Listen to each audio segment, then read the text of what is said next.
Shalom Bapak Ibu terkasih dalam Tuhan. Saya sangat bersyukur kita boleh kembali bertemu meskipun masih lewat online ya. Saya berharap Bapak Ibu sekalian dalam keadaan yang baik, dalam keadaan yang sehat dan penuh dengan sukacita. Kita kembali bertemu di hari ini, di Jumat siang ini kita mau memuji Tuhan bersama-sama. Mari kita angkat satu pujian, kita menyatakan kebaikan Tuhan dalam kehidupan kita yang tidak pernah berkesudahan.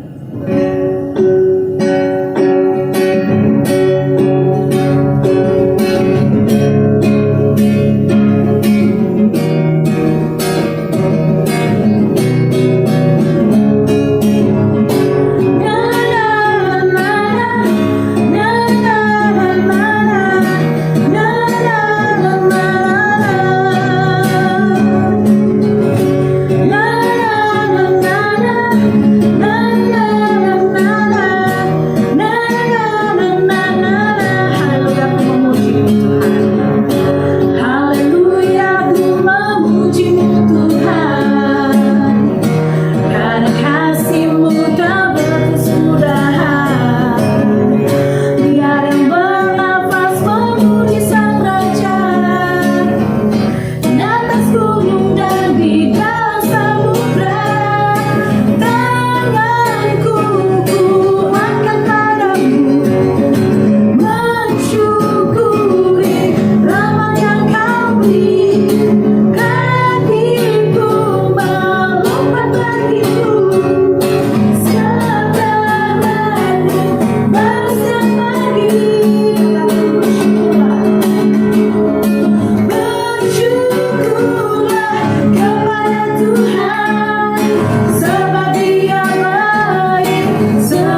baik Tuhan, kami mengucap syukur buat kasih setiamu yang tidak pernah habis dalam kehidupan kami.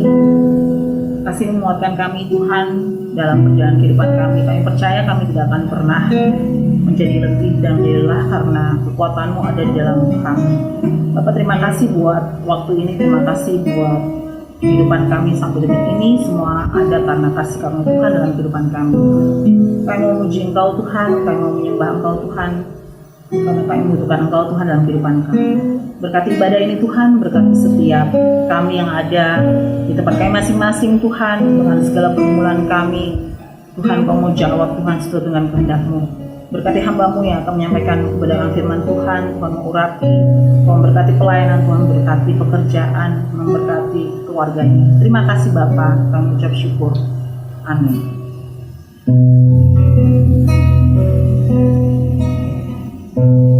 Bapakku datang menyembah-Mu di sini. Ku percayakan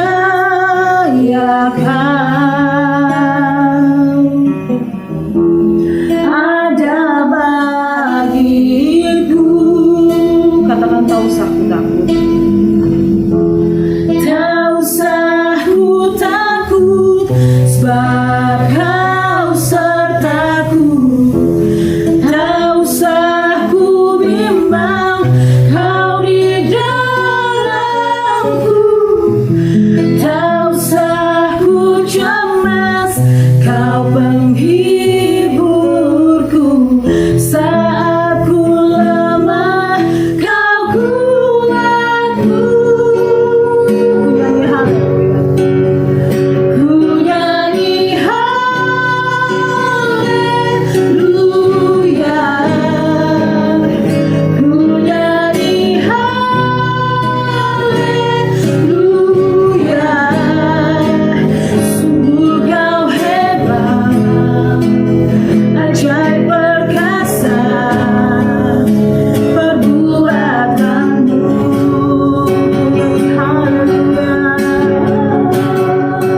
kabar saudara semua? Saya berharap saudara dalam kondisi baik-baik saja, sebab saya percaya kasih Tuhan yang akan selalu menjaga kita semua, melindungi kita, memimpin kita melewati banyak hal dalam hidup ini, dan membuat saudara selalu kuat, bahkan menjadi pemenang di dalamnya. Oke, terima kasih buat kesempatan yang saya bisa melayani, dan izinkan saya kali ini mau share tentang Eli Eli Lama Sabachthani. Ya, saya percaya baru-baru ini kita semua merayakan Paskah dan khotbah tentang karya salib Yesus. Itu didengar oleh kita semua di macam-macam gereja di mana saudara dan saya ada. Dan saya mau mencuplik sebagian dari situ. Markus 15, di bagian akhir waktu Yesus disalibkan, dari bahasa Indonesia sehari-hari, saya bacakan buat saudara. Pada tengah hari selama 3 jam, seluruh negeri itu menjadi gelap. Dan pada pukul 3 sore, Yesus berteriak dengan suara yang keras, Eli, Eli, lama sabachthani, yang berarti, Allahku, Allahku, mengapa engkau meninggalkan aku? Beberapa orang di situ mendengar jeritan itu dan berkata, dengarkan, dia memanggil Elia. Kok bisa ada orang-orang yang salah mengerti ya? Oh ya, di sekitar Yesus ada juga orang-orang Romawi, dan mungkin orang-orang Romawi itulah yang salah mengerti apa yang Yesus maksud dengan Eli, Eli, lama sabachthani. Seorang dari mereka cepat-cepat pergi mengambil bunga karang, lalu mencelupkannya ke dalam anggur asam. Kemudian bunga karang itu dicucukkan pada ujung sebatang kayu, lalu diulurkan ke bibir Yesus sambil berkata, tunggu, mari kita lihat apa Elia datang menurunkan dia dari salib itu. Lalu Yesus berteriak dan meninggal. Gorden yang tergantung di dalam rumah Tuhan sobek menjadi 2 dari atas sampai bawah. Jadi waktu Yesus disalibkan, gempa bumi terjadi. Gempa bumi itu membuat tirai, yang kalau sudah pelajari tentang bait Allah, tirai itu tebal sekali, dibuat dari berbagai bahan yang sangat tebal. Gempa bumi itu merobek tirai itu jadi 2 dari atas sampai bawah. Tirai ini yang selama ini memisahkan antara ruang Maha Kudus, di mana hadirat Allah ada, dengan ruang kudus, di mana imam-imam boleh melayani, dan ruang pelataran bait Allah, di mana jemaat boleh keluar masuk di sana. Tirai itu terbelah dari 2. Saya percaya lewat pengorbanan Yesus di atas kayu salib, dosa kita ditebus, sehingga penghalang kita untuk bertemu dengan hadirat Allah sudah tidak ada lagi. Kita semua sudah diampuni, kita semua sudah dilayakkan, sehingga kita semua juga bisa bertemu, menikmati hadirat Allah. Lalu firman Tuhan juga berkata, perwira yang berdiri di depan salib itu melihat bagaimana Yesus meninggal. Perwira itu berkata, memang benar orang ini anak Allah. Di situ juga ada beberapa wanita yang sedang melihat semuanya dari jauh. Di antaranya ada Salome, Maria Magdalena, Maria ibu Yakobus yang muda, dan Yoses. Jadi murid-murid Yesus ada ngintip-ngintip dari jauh, mereka penuh ketakutan. Nah, yang saya mau ajak kita belajar adalah Eli, Eli lama sabachthani. Saudara, seringkali kita kalau mendengar khotbah, kita sangat pengen khotbah-khotbah yang praktis-praktis saja. Khotbah-khotbah yang membuat semangat kita berkobar-kobar. Itu baik.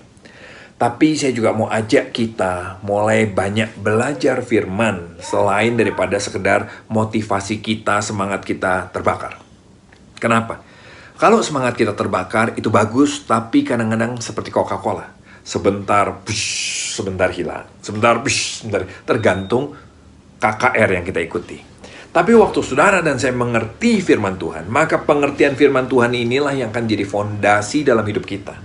Sehingga kita nggak lagi tergantung boostingan dari luar. Tapi kita punya sumber itu di dalam diri kita. Sehingga kita selalu hidup dengan antusias yang luar biasa.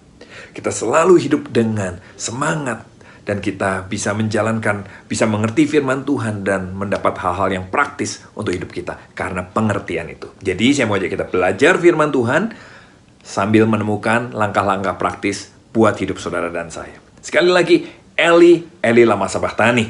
Artinya, Allahku, Allahku, mengapa engkau meninggalkan aku? Sebuah teriakan, sebuah seruan yang selama ini banyak menimbulkan pertanyaan, banyak menimbulkan kebingungan, bahkan keraguan dan juga ejekan. Saudara sepupu kita suka mengejek dengan kata-kata Eli, Eli lama sabachthani ini. Kenapa? Tuh lihat, Yesus bukan Tuhan kan? Makanya dia ditinggalin Tuhan, ditinggalin Bapa kan? Karena Yesus bukan Tuhan. Tuh lihat, Tuhanmu aja ketakutan. Tuhan, Tuhan jangan tinggalkan aku. Lihat, Tuhanmu aja bingung dirinya Tuhan apa bukan. Dia ketakutan, dia putus asa. Dia lemah sekali. Dan banyak orang Kristen juga bertanya-tanya, kenapa Bapa tega meninggalkan Yesus ya? Karena seringkali kita diajarkan, waktu itu Yesus menanggung dosa semua semua manusia. Ditanggung di atas pribadi Yesus, sehingga Yesus dalam kondisi yang sangat menjijikkan karena dosa, dan Bapa tidak bisa melihat itu. Sehingga Bapa meninggalkan Yesus. Buat saya sebagai orang Kristen, hal itu sulit sekali dimengerti secara teologis sekalipun. Kenapa?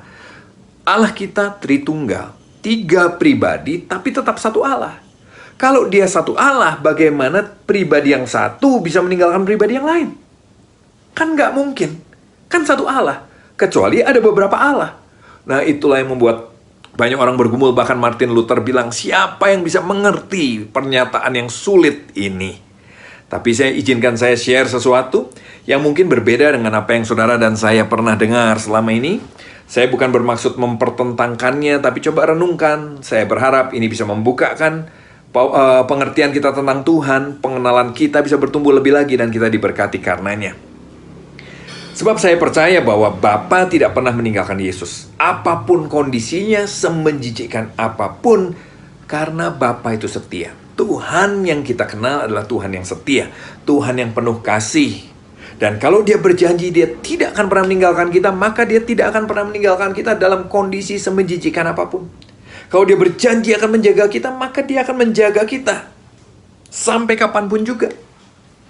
Nah, kalau gitu kenapa Yesus berteriak, Eli, Eli lama sabachthani? Yesus berteriak bukan karena putus asa. Justru Yesus berteriak untuk memberikan pesan pengharapan. Buat murid-muridnya yang tadi yang lagi ngintip-ngintip dari jauh, lagi melihat dari jauh. Murid-murid yang sedang terpukul, yang sedang kehilangan harapan, yang kehilangan arah di sekitar salib Yesus. Setiap kita yang ikut Tuhan juga pasti pernah mengalami terpukul, kehilangan harapan, kehilangan arah. Dan Tuhan mau mengingatkan kita tentang sebuah pesan pengharapan lewat kisah Eli, Eli lama sabachthani ini. Saudara, waktu murid-muridnya lagi melihat dari jauh, Yesus tahu bahwa sebentar lagi Yesus akan menyerahkan nyawanya. Dia tahu murid-muridnya lagi ngintip dari jauh penuh ketakutan, dan dia tahu waktu dia menyerahkan nyawanya, murid-muridnya akan semakin terpuruk, semakin putus asa, karena mereka akan lihat seakan-akan Yesus tidak berdaya, mati, dan selesailah semua harapan hidup ini. Karena itulah, untuk menguatkan itu, Yesus berteriak, Eli, Eli, lama sabachthani. Untuk menguatkan.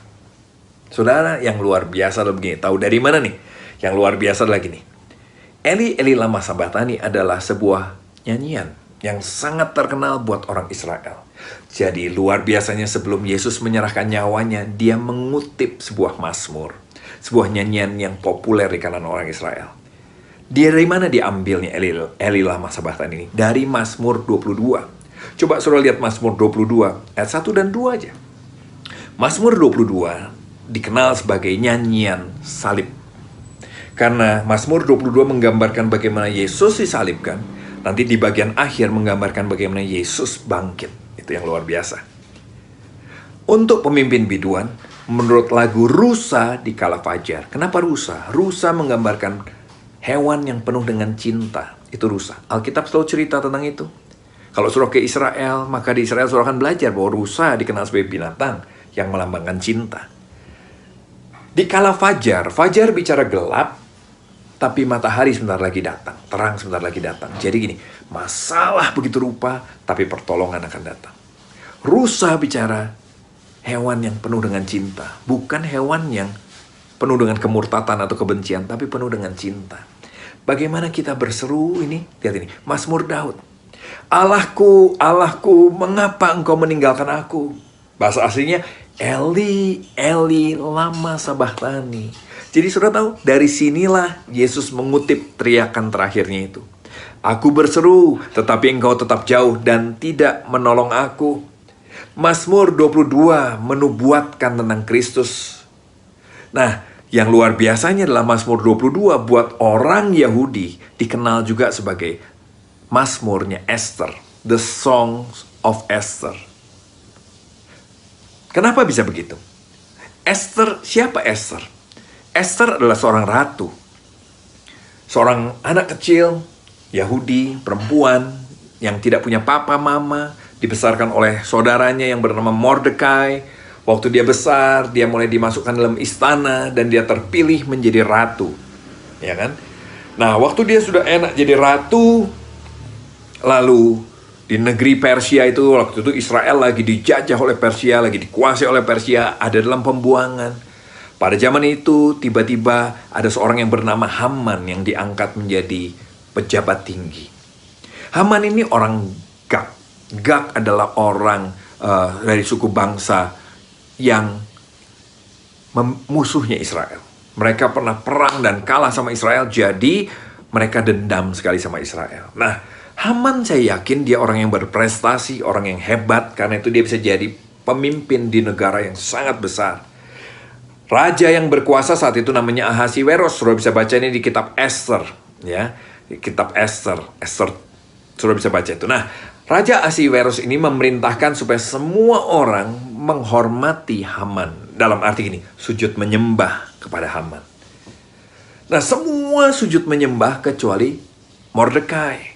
Kenapa Mordekai nggak menyembah? Bukan dia nggak menghormati Haman, tapi dia orang Yahudi. Menurut orang Yahudi, menurut agama Yahudi, nggak boleh menyembah manusia. Jadi, Mordekai nggak bisa menyembah Haman. Nah, Haman tersinggung sekali. Coba saudara lihat ini. Semua orang sudah sujud menyembah, cuma ada satu orang yang tidak sujud menyembah, dan itu mengganggu hatinya. Saudara, jadi orang jangan sensi kayak Haman. Jadi orang jangan gila hormat kayak Haman. Karena hanya gara-gara dia terganggu, dia sensi, dia tersinggung. Gara-gara satu orang tidak menyembah dia, nanti hidupnya hancur gara-gara satu orang ini. Padahal kalau dia sudah tenang-tenang saja, gambar dirinya sudah tidak terganggu, dia seharusnya bisa terus menjadi pejabat tinggi yang berprestasi. Waktu Haman tahu Mordekai nggak menyembah, dia marah sekali. Dan apalagi waktu dia tahu orang Yahudi, kurang ajar. Dia pikir, ini orang Yahudi ya. Kalau gitu dia mulai begini, kalau gitu saya akan bunuh Haman dan seluruh Yahudi. Lalu dia bujuk raja untuk mengeluarkan perintah membantai semua etnis Yahudi. Kerajaan Persia saat itu berkuasa dari India sampai Ethiopia. Gitu, Alkitab bilang. Jadi besar sekali. Lalu keluarlah, Alkitab bilang ini, keluarlah perintah untuk membunuh seluruh bangsa Yahudi. Baik tua maupun muda, baik wanita maupun anak-anak. Semua harus dibunuh tanpa ampun. Harta benda mereka disita. Esther 3 mengatakan begitu. Waktu Mordekai dengar ini, maka Mordekai panik, Mordekai tak khawatir, Mordekai sedih sekali. Dan Mordekai kirim pesan sama Esther yang sudah jadi ratu di dalam istana. Dia pesan, dia bilang ini, kita mau binasa lo semua, tanggal yang sudah ditentukan. Tolong hanya kamu satu-satunya yang bisa menyelamatkan kami. Karena kamulah satu-satunya orang Yahudi yang ada dalam istana, bahkan kamu istri raja. Tapi Esther juga bukan orang pemberani. Dan waktu Esther mendengar itu, ini jawab Esther. Esther 4, ayat 10-17. Esther menjawab, semua pegawai raja serta penduduk daerah-daerah kerajaan mengetahui bahwa bagi setiap laki-laki atau perempuan yang menghadap raja di pelataran dengan tiada dipanggil, hanya berlaku satu undang-undang, yaitu mati. Hanya orang yang kepadanya raja mengulurkan tongkat emas yang akan tetap hidup. Dan aku selama 30 hari ini tidak dipanggil menghadap raja. Jadi selama 30 hari raja nggak mau ketemu Esther. Mungkin raja lagi ngambek sama Esther. Mungkin raja lagi nggak suka sama Esther. Dan Esther lagi khawatir, kenapa ya raja marah sama saya? Raja kok nggak panggil saya? Terus sekarang saya harus menghadap, melanggar peraturan. Wah, saya bisa mati dong. Saya nggak mau deh. Saya nggak mau mempertaruhkan nyawa saya. Mendengar itu, Mordekai menyuruh menyampaikan jawaban kepada Esther. Jangan kira karena engkau di dalam istana raja, maka engkau akan terluput dari antara semua orang Yahudi. Sebab sekalipun engkau pada saat ini berdiam diri saja, bagi orang Yahudi akan timbul juga pertolongan dan kelepasan dari pihak lain. Dan engkau, Esther, dengan kaum keluargamu justru yang bisa binasa. Jadi, hati-hati loh, jangan merasa kamu aman sendiri.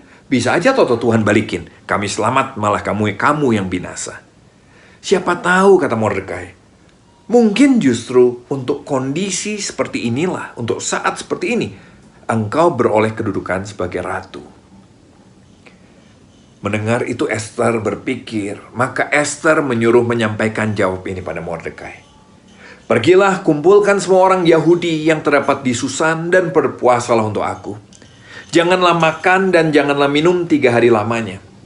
Baik waktu malam, baik waktu siang. 3 hari, 3 malam lamanya. Aku, kata Esther, serta dayang-dayangku pun akan berpuasa demikian. Dan kemudian aku akan masuk menghadap raja. Sungguh pun berlawanan dengan undang-undang. Kalaupun terpaksa aku mati, biarlah aku mati. Nah, disinilah kepahlawanan Esther mulai muncul. Tuhan menggerakkan hati Esther untuk berkorban bagi bangsanya. Dan dia memilih berpuasa 3 hari, 3 malam. Sudah tahu itu? Nah, kenapa Mazmur 22 tadi, Eli, Eli lama sabachthani juga dikenal oleh orang Yahudi sebagai lagunya Esther. Karena waktu Esther berpuasa 3 hari 3 malam, menurut cerita Yahudi. Saya nggak tahu ini benar apa enggak. Tapi menurut budaya orang Yahudi begini. Waktu Esther sedang sendirian mau menghadap raja, dia takut dan dia merasa sendirian. Dia membaca, dia menyanyikan Mazmur 22 tadi. Allahku, Allahku, mengapa engkau meninggalkan aku? Dia menyanyikan itu sampai di akhirnya dia menyanyikan janji kemenangan yang Tuhan berikan. Dan Esther dibangkitkan imannya. Esther pergi menghadap raja. Dan waktu dia menghadap raja, raja yang sebulan udah gak mau ketemu Esther, tahu-tahu suka lihat Esther dan mengulurkan tongkatnya. Esther tidak perlu dihukum mati. Singkat cerita, Esther malah ditanya, apa yang kamu mau? Dan Esther lalu memohon keselamatan buat seluruh Israel. Sehingga Israel diselamatkan. Nah, sejak saat itu, tiap tahun bangsa Israel merayakan kemenangan ini. Merayakan mereka tidak jadi binasa ini. Dan waktu mereka merayakan, mereka selalu menyanyikan Song of Esther tadi. Eli, Eli lama sabachthani. 1 pasal penuh dinyanyikan terus 2 hari lamanya. Sampai hari ini. Ya kan? Untuk memperingati kemenangan itu. Dan inilah kenapa Yesus mengingatkan kita tentang Eli, Eli lama sabachthani. Karena kitab Esther, kisah Esther ini adalah nubuatan tentang Kristus yang akan hadir 500 tahun kemudian setelah zaman Esther. 500 kemudian. Ini menubuatkan tentang Kristus. Perhatikan baik. Esther menghadapi ancaman pembantaian buat bangsa Yahudi. Tuhan Yesus menghadapi ancaman pembantaian buat saudara dan saya, manusia. Esther harus berpuasa 3 hari 3 malam sebelum dia membela bangsanya. Tuhan Yesus disalibkan dan mati 3 hari 3 malam di dalam kubur. Sama ya. Esther akhirnya berani berdiri membela bangsanya di depan raja. Tuhan Yesus akhirnya bangkit setelah 3 hari 3 malam di dalam kubur sebagai pembela agung buat saudara dan saya. Esther membuat Israel diselamatkan. Tuhan Yesus membuat saudara dan saya diselamatkan. Nah, karena itulah Tuhan sekali lagi mengingatkan Eli, Eli lama sabachthani. Karena gini, dia tahu saat itu dia mau menyerahkan nyawanya. Dia ingatkan murid-muridnya semua, termasuk saudara yang hari ini ada. Hei, ingat, aku menyerahkan nyawaku hari ini. Jangan putus asa ya, kamu pasti down, kamu pasti terpukul. Tapi jangan putus asa. Ingat Esther, Eli, Eli lama sabachthani. Ingat Esther. Esther setelah 3 hari, 3 malam, dia tampil dan menang, membawa keselamatan buat semua orang Yahudi. Aku 3 hari 3 malam lagi, aku janji aku akan bangkit dan memberikan kemenangan yang lebih sempurna daripada Esther untuk kalian semua. Jadi Tuhan sedang menjanjikan sebuah kemenangan. Murid-muridnya mengerti nggak? Mungkin nggak mengerti. Kenapa? Kadang-kadang sama seperti kita. Ketakutan, kekhawatiran, overthinking itu sudah begitu menguasai kita. Sampai kita lupa akan janji Tuhan. Lupa akan firman Tuhan. Makanya belajar dari sini. Yuk renungkan firman Tuhan. Biar itu menguasai kita. Melebihi dari semua kekhawatiran dan ketakutan kita. Eli, Eli lama sabachthani bicara ini. Tuhan berjanji, aku pasti bangkit untuk memberikan kemenangan bagimu. Untuk memberikan penebusan bagimu. Untuk memberikan kemerdekaan bagimu. Jangan putus asa anak-anakku. Aku tidak akan pernah meninggalkanmu. Aku akan menyatakan kemenangan bagi kamu. Nah, kalau saudara sudah belajar tentang Eli, Eli lama sabachthani, apa praktisnya buat saudara dan saya? Yang pertama begini. Kita jadi tahu apa maksudnya dari Eli, Eli lama sabachthani. Amin. Jadi saya harap tidak ada lagi keraguan, tidak ada lagi kekhawatiran. Juga gini, kalau ada orang mempertanyakan, kita bisa menjelaskannya dengan benar. Yang kedua, jadi kita tahu apa maknanya itu tadi yang sebenarnya. Yang kedua, kita jadi tahu bahwa Bapa tidak pernah meninggalkan kita. Bapa tidak pernah meninggalkan Yesus. Dalam kondisi yang paling menjijikkan sekalipun, Bapa tetap setia. Alkitab bilang tidak ada yang bisa memisahkan kita dari kasih Tuhan. Dan itu ya dan amin. Saya percaya dengan Alkitab. Tidak ada yang bisa memisahkan kita dari kasih Tuhan. Dan itu sudah dibuktikan. Bapa tidak pernah meninggalkan Yesus. Karena Bapa, Tuhan kita adalah Tuhan yang setia. Dia Allah yang selalu setia. Dia Allah yang penuh dengan kasih. Dia Allah yang menjaga. Dia Allah yang menepati janjinya. Kita semakin mengenal Tuhan yang kedua. Yang ketiga, kita akan menerima karya kebebasan yang sempurna dari Yesus lewat pengorbanan yang di atas kayu salib. Karena Tuhan bilang, Eli, Eli lama sabachthani, ingat ya, 3 hari lagi aku akan bangkit memberikan kemenangan, kemerdekaan yang sempurna buat kita. Merdeka dari hal apa sih? Terutama gini loh, merdeka secara budaya dan merdeka secara emosional. Apa maksudnya? Merdeka secara budaya dan merdeka secara emosional. Gini loh saudara, ada banyak orang menjadi Kristen, tapi nggak mengerti tentang karya salib Yesus. Akibatnya, kita udah jadi Kristen selalu ketakutan. Tidak diberkati Tuhan, tidak dijaga Tuhan. Kita takut ditinggal Tuhan. Kita takut nanti kalau Tuhan datang kita nggak dijemput Tuhan. Kita takut kalau mati kita nanti tidak selamat. Kita masih ketakutan sekali. Lah terus apa bedanya kita dengan orang yang tidak kenal Tuhan? Kita kenal Tuhan pun masih banyak ketakutan. Kenapa bisa begitu? Karena kita tidak mengerti tentang karya salib Yesus. Tapi hari ini lewat pengertian ini yang saya harap sudah mau renungkan lagi dan baca lagi, maka Tuhan berjanji untuk membebaskan kita secara sempurna. Salib Yesus itu menebus dosa saudara dan saya. Dosamu yang kemarin sudah diampuni. Dosamu yang hari ini sudah diampuni. Dosamu yang besok sudah diampuni. Alkitab berkata oleh satu korban saja, Ia sudah menyempurnakan untuk selama-lamanya mereka yang Ia kuduskan. Saya ulang, oleh satu korban saja yaitu karya salib Yesus, Tuhan sudah menyempurnakan untuk selama-lamanya kita yang dikuduskannya. Berarti gini, kita sudah dijadikan sempurna untuk kapan? Selama-lamanya. Jadi saya ini di hadapan Tuhan statusnya apa? Sempurna. Loh, tapi Pak Andi masih banyak kurang banyak banget. Besok pun saya masih bisa berbuat dosa. Tahun depan pun masih bisa berbuat dosa. Besar dan kecil relatif, tapi hidup kita selalu ada saja kesalahan. Dan kesalahan itu adalah dosa di hadapan Allah. Tapi tetap walaupun saya masih ada kesalahan, tapi di hadapan Allah, status saya sudah dibuat sempurna. Saya adalah anak Allah dan itu tidak bisa diganggu-gugat. Kenapa? Karena pembelaku adalah Yesus Tuhan saya. Dia yang disalibkan bagi saya, Dia yang menggantikan saya untuk semua menebus dosa saya. Dan itu membuat saya disucikan kembali, disempurnakan di hadapan Allah sampai selama-lamanya. Sehingga itu menyembuhkan saya, membebaskan saya secara emosional. Maksudnya emosional apa? Waktu saya misalnya sekarang saya berbuat dosa, saya ada melakukan kesalahan. Saya tahu saya salah, saya sedih karena itu, saya hancur hatinya karena saya berbuat dosa, karena saya berbuat salah. Tapi itu tidak membuat saya terbuang dari Tuhan. Saya tahu gini, Tuhan aku berdosa, ampuni saya ya. Terima kasih karena Engkau tetap mau menyayangi aku walaupun aku masih ada dosa. Terima kasih karena Engkau tetap mau memelihara aku walaupun aku masih ada salah. Itu menyembuhkan kita secara emosi. Gini loh, penerimaan itu menyembuhkan kita. Penerimaan itu membebaskan kita. Kita tahu bahwa kita selalu diterima oleh Allah. Kita tahu bahwa kita adalah anak Allah yang akan selalu dijagai Tuhan. Kalaupun saya lagi kondisi terpuruk nih, Tuhan datang, saya tahu saya diampuni, saya diterima oleh Tuhan. Kenapa? Karena karya salib Yesus yang sudah mengerjakannya buat saya. Bukan perbuatan saya, bukan hal-hal yang lain. Kita dijadikan bebas secara emosi, sembuh secara emosi. Kita juga dijadikan bebas secara budaya. Maksudnya budaya apa? Ada banyak kali kita membuat peraturan-peraturan sendiri untuk bisa merasa diterima oleh Tuhan. Misalnya, lu harus doa pagi supaya lu tetap diberkati Tuhan. Kalau kamu mau hidup dalam perlindungan Tuhan, tiap hari harus baca Alkitab.